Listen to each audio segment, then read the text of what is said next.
Good morning, good afternoon, and good evening, and welcome back to the channel. Today I want to talk about, if you can see it, Spider-Man Life Story. So, this was a book, it's a mini-series, limited series, 6 issues, released by Chip Zdarsky and Marvel in 2019.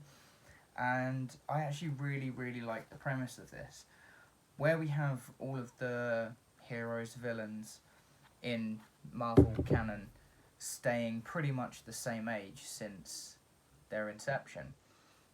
What we have here is a story that's told where Peter Parker and everyone within the universe actually ages in real time.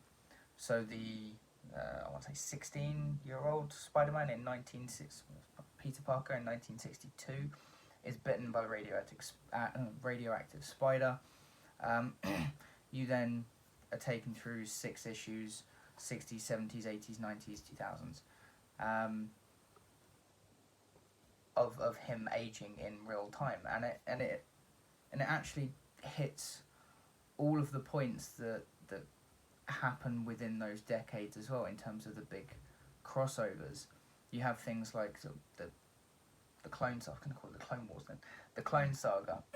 You have the I can't even remember the name now. Is it Secret Wars? There's a lot of things that's hit along the way, and it's done in a way that it's like I said, it's a consecutive story where everyone ages in real time, and it's very good. It is very good. I have to say, Chip Zdarsky is a writer I've admired for a while now, and I'm actually reading another one of his Image books that's just coming to a close now, called Stillwater. But he manages to make every single thing, everything that happens in an issue absolutely gripping, whether that is action or whether that is just casual conversation. Everything is it's not gripping in terms of everything has to be dramatic, everything has to be fast paced and everything like that, but it's gripping in terms of the story. But I have to say that I do think Mark Bagley's art plays a big part of that.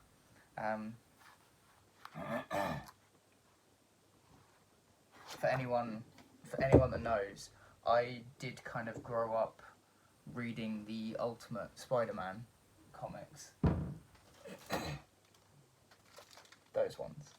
So for me, Mark Bagley is sorry, Ditko. Probably the artist when it comes to Spider-Man. I have incredible respect for Ditko, for Romita Senior, for Romita Junior, everything they've done with the character. But for me personally, because I grew up with that comic, every time I see Spider-Man and it's drawn by Bagley, that's Spider-Man. That's him.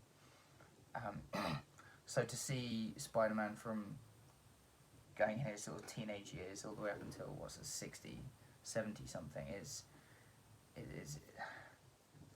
it's emotional. It really is.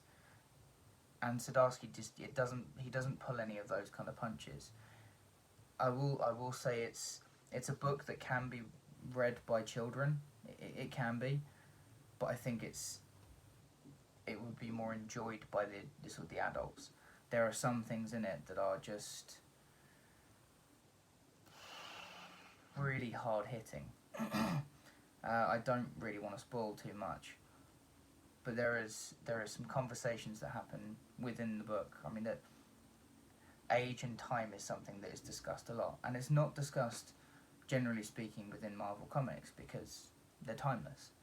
But in this particular one, there is an emphasis on age.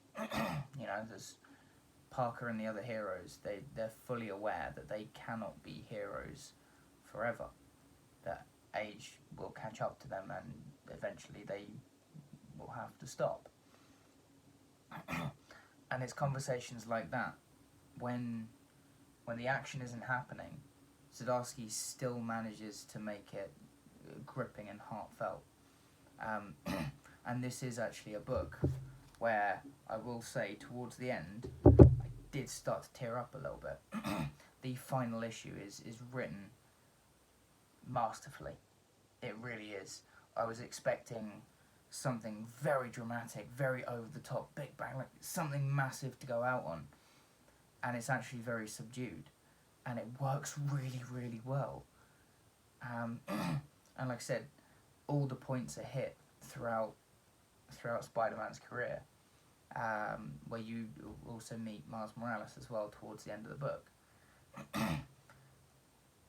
And it's a crippling kind of roller coaster ride for someone who is so invested in Spider-Man as I am. But I do believe this was such a success that Marvel actually did it with a few other characters. And it doesn't surprise me, to be honest, because having only just been able to get around to reading it, I was gripped. I was gripped from start to finish. And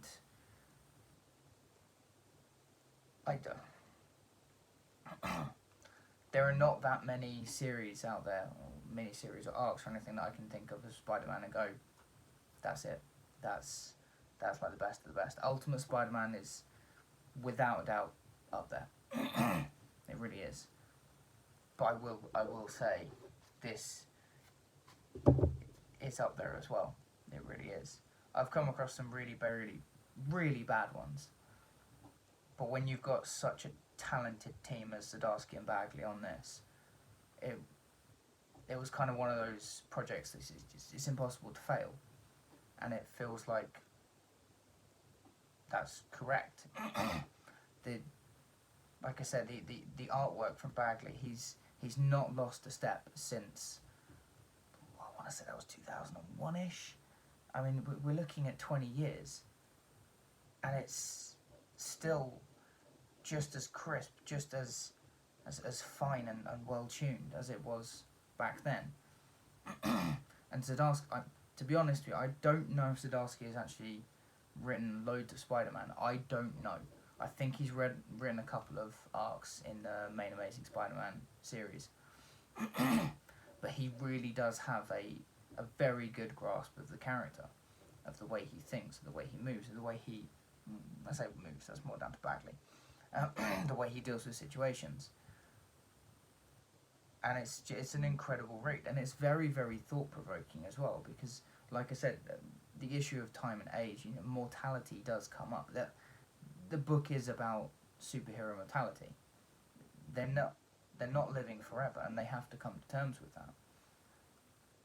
And it gives you the chance as a reader to come to terms with that as well, where your favourite heroes aren't going to be around forever in this series. They do pass away. And how does that affect not just the world, but the characters that are left behind? So, from that aspect, I have to say this is an incredible book. And